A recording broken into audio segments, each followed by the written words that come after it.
Hamas के बीच युद्ध विराम है, लेकिन रूस यूक्रेन के बीच घनघोर युद्ध जारी है। रूस ने यूक्रेन में सर्दी आने से पहले कीव पर कब्जे का जबरदस्त प्लान तैयार किया है। अब रूस हर दिन नहीं, हर घंटे यूक्रेन पर हमला और तेज करता जाएगा।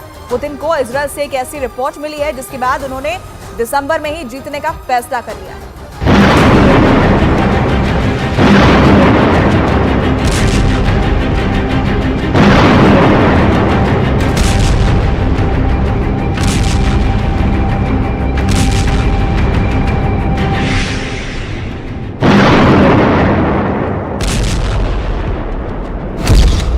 कीव पर कब्जे का काउंटडाउन शुरू हो चुका है।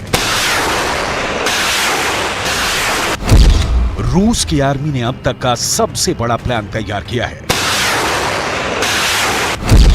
क्रिसमस पर कीव पर कब्जे का प्लान।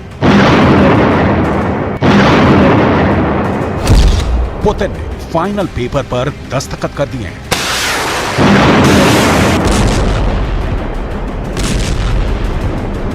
पूरी दुनिया जब क्रिसमस के जश्न में डूबी होगी, कीव पर रूस का झंडा लहरा रहा होगा। 24 फरवरी 2022 से जारी जंग का अंत क्रिसमस के दिन करने का पुतिन ने पूरा मन बना लिया है।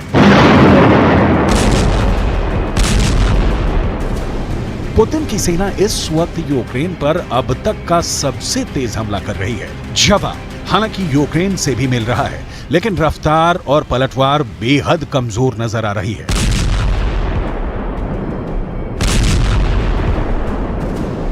क्यों? इसकी डिटेल आपको आगे दिखाएंगे। उत्तर एशिया और यूरोप में जोरदार ठंड आने ही वाली है। इससे पहले रूस ने जंग में फिर गर्मी ला दी है। रूस ने यूक्रेन की राजधानी कीव पर जोरदार ड्रोन हमले किए हैं। ब्रिटेन के रक्षा मंत्रालय ने ताजा बयान दिया है।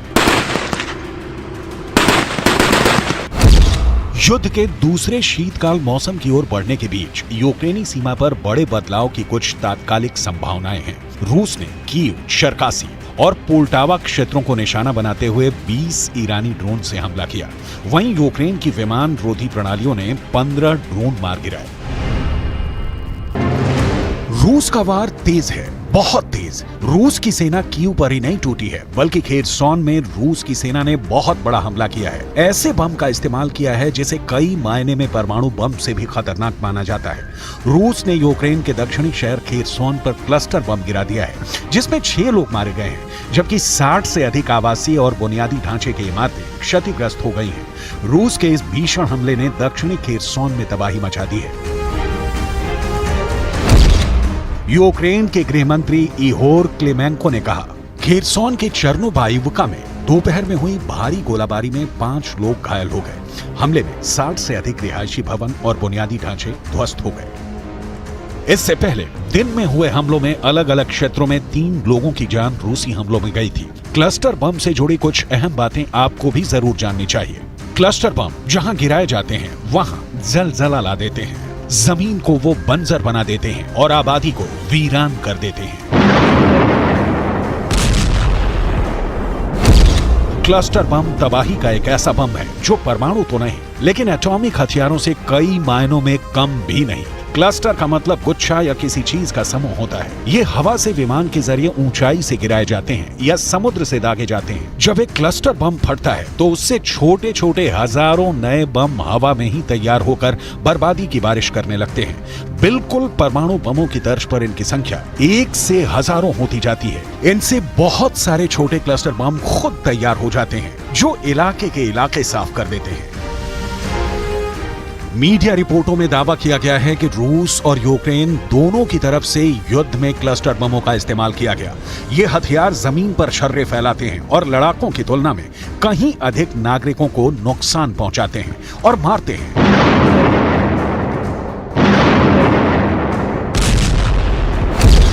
दुश्मन के युद्धक वाहनों को नष्ट करने, हवाई पट्टी को उड़ाने, बिजली की ट्रांसमिशन लाइनों को नष्ट करने, जमीनी बारूदी सुरंगों को तितर-बितर करने, रासायनिक और जैविक हथियारों को ठिकाने लगाने में इन क्लस्टर बमों का इस्तेमाल किया जाता है। लेकिन ये पहली बार नहीं है। रूस के गोदामों में आज बहुत कम ऐसे हथियार हैं जिसका इस्तेमाल पुतिन यूक्रेन के खिलाफ नहीं कर रहे हैं। लेकिन अब तक पुतिन के कीव विजय का सपना अधूरा है, क्योंकि इस सपने के बीच नाटो की ताकत है। नाटो की यूक्रेन को हथियार सप्लाई ने पुतिन की यूक्रेन में जीत रोक रखी है। यहां आपको नक्शे के जरिए समझाने की कोशिश करते हैं कि आखिर यूक्रेन के कितने प्रतिशत इलाके पर इस वक्त रूस का कब्जा है। Donetsk, Luhansk, Kherson, Zaporizhzhia, Ukraine के ये वो क्षेत्र हैं जिसे रूस अपने कंट्रोल में रखने का दावा करता है। इसके अलावा अवदीविका, बख्मूत, सोलेदार, मारियोपोल जैसे इलाके भी रूस के कब्जे में हैं। दिक्कत यह है कि रूस किसी एक इलाके पर कब्जा करके निकलता है तो उसके पुराने जीते हुए इलाके पर ज़ेलेंस्की की फौज चढ़ाई कर देती है। लिहाजा रूस को एक नहीं 2 मोर्चे पर लड़ना पड़ रहा है। पहला, नए क्षेत्र जीतने वाला फ्रंट है, दूसरा जीते हुए इलाके को बचाने वाला फ्रंट है। इस बीच मुश्किल सेना की है। रूस के सैनिक युद्ध में जान गंवा रहे हैं। ट्रेंड सैनिकों की संख्या लगातार कम हो रही है। रूस में भी पुतिन के खिलाफ युद्ध विरोधी आवाजें उठ रही हैं। युवकों का एक बड़ा वर्ग सेना में भर्ती नहीं होना चाहता है, लेकिन पुतिन के सामने पीछे मुड़ने का कोई विकल्प नहीं है। ऐसे में बहुत साफ और सीधी बात है कि पुतिन यूक्रेन को अब बस निपटाना चाहते हैं। जाहिर है युद्ध का निपटारा हमले से ही होगा और पुतिन यही हमले दिनों रात 24 घंटे 8 पहर लगातार कर रहे हैं। यहां पुतिन के 30 दिनों की मियाद में कीव पर कब्जे का प्लान समझने की कोशिश करते हैं।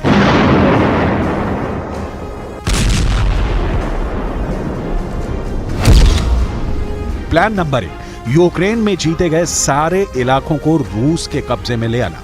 प्लान नंबर 2, कीव को चारों तरफ से घेर कर हमला करना। प्लान नंबर 3, यूक्रेन को क्राइमिया पर हमले से तत्काल और पूरी शक्ति से रोकना। प्लान नंबर 4, ठंड से पहले यूक्रेन के ठिकानों पर जबरदस्त बमबारी।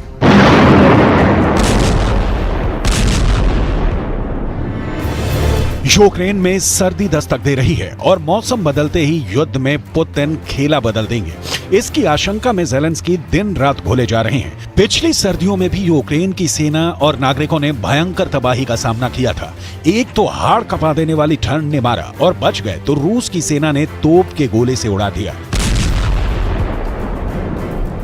इस बार सर्दी से बचने के लिए यूक्रेन के नागरिक अपने घरों के लिए मोमबत्तियां, बैटरी, फ्लैशलाइट और पोर्टेबल लालटेन खरीद रहे हैं। इसके अलावा कॉम्पैक्ट गैस को स्टॉक कर रहे हैं।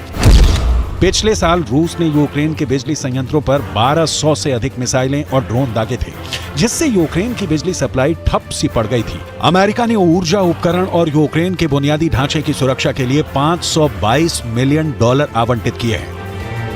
ठंड में जीवन की बुनियादी सुविधाएं और जंग दोनों के प्रति यूक्रेन के राष्ट्रपति ज़ेलेंस्की कदम उठा रहे हैं। ज़ेलेंस्की ने राष्ट्र के नाम एक संबोधन में कहा, हर किसी को यह सुनिश्चित करने के लिए रक्षात्मक प्रयासों में अपनी भूमिका निभानी चाहिए कि रूसी आक्रमण इन सर्दियों में यूक्रेन को रोक न दे।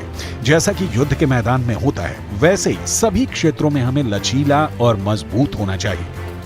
रूस और यूक्रेन के जिस इलाके में जंग हो रही है, वहां ठंड में पारा -डिग्री में चला जाता है। ऐसे में ठंड से पहले रूस ने फिर ताबड़तोड़ हमले करके अपने खतरनाक इरादे जाहिर कर दिए हैं। दूसरी ओर अमेरिका के नेतृत्व में नाटो भी सुपर एक्टिव मोड में आ गया है कि द्वितीय विश्व युद्ध में ठंड में जिस तरह हिटलर की सेना को रूसी फौज ने मात दी थी, उसी तरह यूक्रेन को सर्दी में ही सदा के लिए जीत लेना है। जाहिर है ये काम इतना आसान नहीं है, क्योंकि ये काम पुतिन पिछले 1 साल 8 महीने की जंग में नहीं कर पाए हैं। यहां तक कि पुतिन की परमाणु बम गिराने की धमकियां भी कोई असर नहीं दिखा पाई। लेकिन अभी पुतिन को मौका मुफीद दिख रहा है। इजरायल हमास की जंग ने अमेरिका के लिए नया मोर्चा खोल दिया है। इसके सामने यूक्रेन रूस की धमक फीकी पड़ गई है, लेकिन रूस की सेना अपना काम बखूबी कर रही है। सर्दी का सामना सिर्फ यूक्रेन को नहीं करना है, रूस के उन सैनिकों को भी करना है जो 24 फरवरी 2022 से जारी इस जंग को अब तक लड़ रहे हैं। लंबी जंग से उकताए रूसी सैनिकों के लिए इस बार की यूक्रेन की सर्दी भी बहुत मुश्किलों से भरी होगी। यही कारण है कि रूस की सेना ठंड से पहले ही नहीं, बल्कि 25 दिसंबर यानी क्रिसमस डे को युद्ध का द एंड करने के इरादे के साथ चल रही है।